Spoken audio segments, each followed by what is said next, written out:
And I looked at him as he walked one last time around the campus the other day, and his eyebrows are still red, so I think it just stands. John O'Connor's been here for 35 years. And he'll be a big hole. I'll miss you, John, seeing you in your dressing gown every morning. We live opposite, and when I walk the dogs, he gets the paper out of the box. That's Brendan is your farewell, John.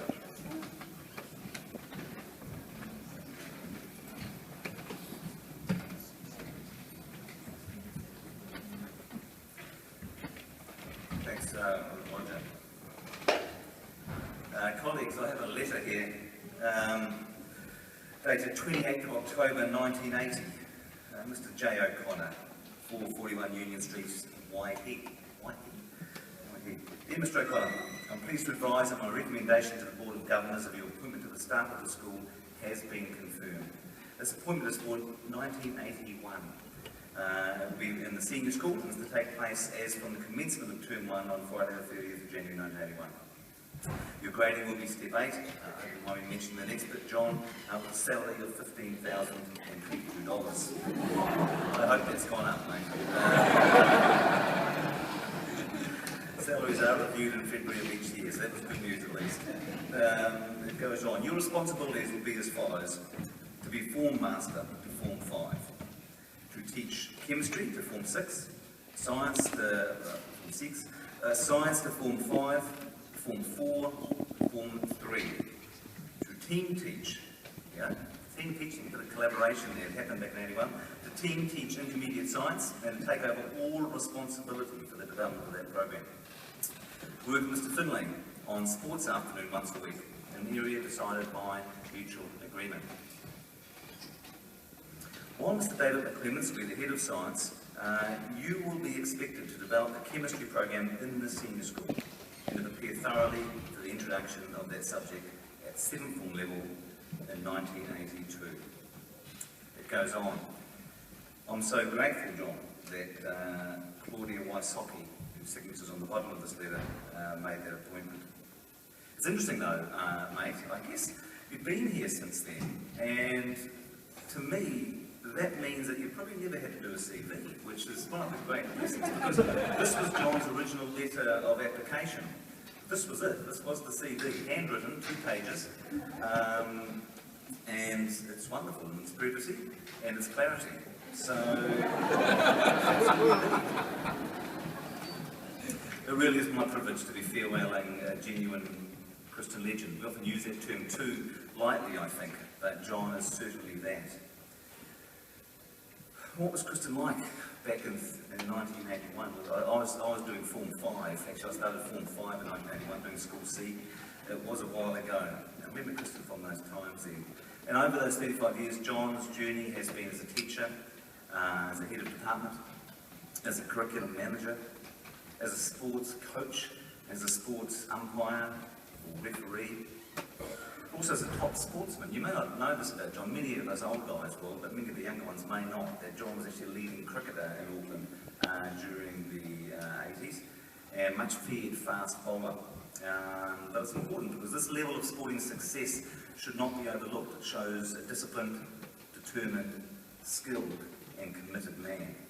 And John is committed to his teaching, he's committed to his sport as well, but above those things, far and above, John, I know you're committed to your much-loved family.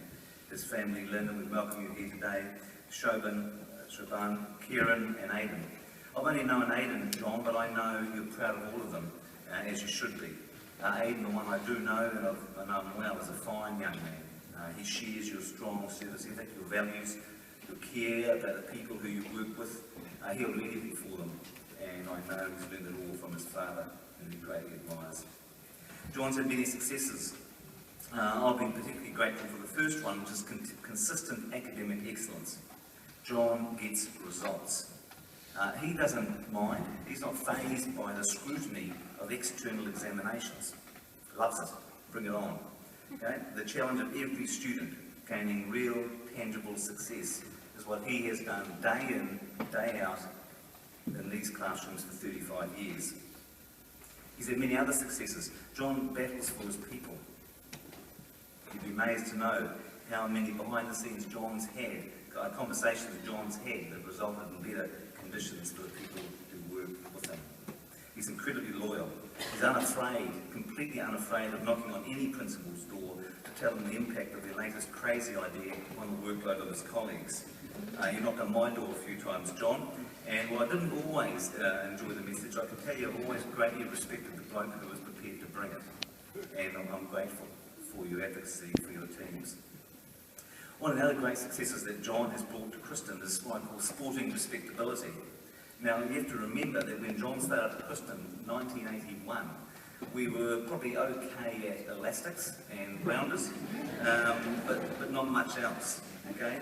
He worked with huge passion in sport and was responsible for significant sporting successes when our role was much smaller and our sports budget pretty well non-existent.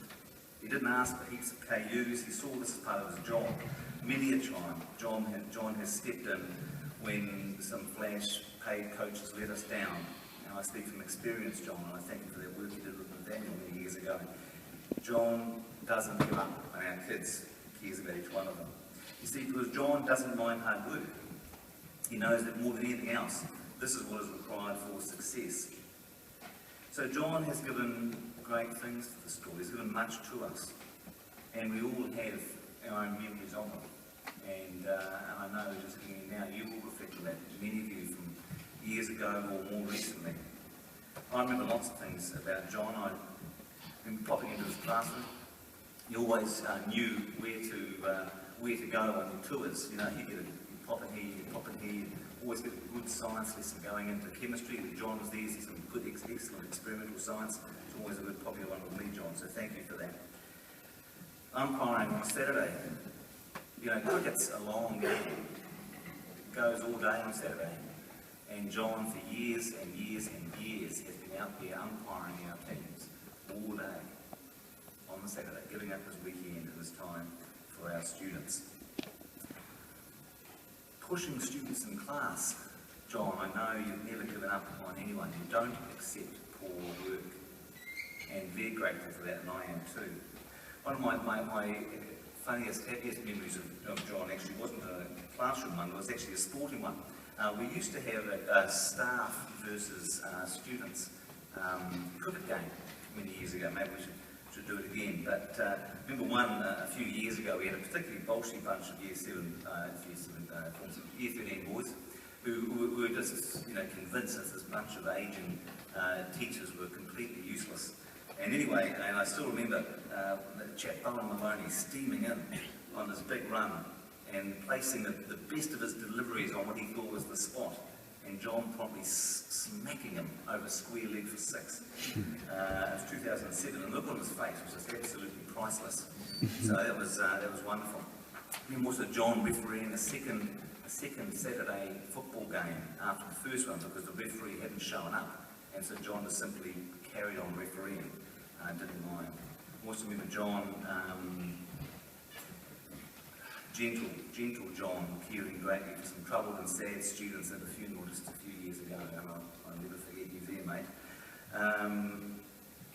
Those are tough times and you were there for our kids. Each student matters to you, John, I know that.